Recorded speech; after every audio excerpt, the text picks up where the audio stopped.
ইনকিলাব মঞ্চের মুখপাত্র শরীফ ওসমান হাদির জানাজা সম্পন্ন হয়েছে। শনিবার দুপুর ২টা ৩৩ জাতীয় সংসদ ভবনের দক্ষিণ প্লাজায় বিভিন্ন শ্রেণী পেশার মানুষের ঢল নামে।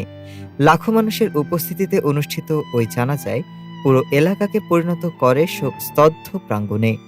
জানাজার নামাজ পড়ান হাদির বড় ভাই আবু বকর সিদ্দিক। এতে অংশ নেন প্রধান উপদেষ্টা ডক্টর মোহাম্মদ ইউনূস সহ রাজনৈতিক, সামাজিক ও সাংস্কৃতিক অঙ্গনের প্রতিনিধিরা। সকাল থেকেই মানিক মিয়া অ্যাভিনিউয়ে মানুষের ভিড় জমে। আমরা সবাই হাদি হব সহ নানা স্লোগানে প্রতিধ্বনিত হয় এলাকা। নিরাপত্তা নিশ্চিত করতে সেনাবাহিনী, পুলিশ, র্যাব ও আনসার সদস্যদের মোতায়েন করা হয়।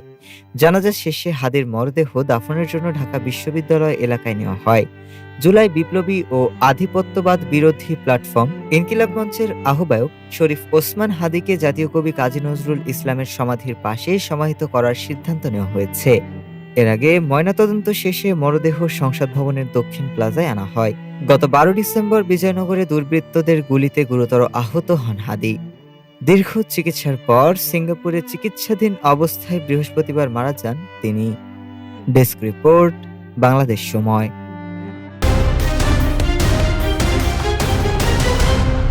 বাংলাদেশ সময়, সবার আগে দেশ।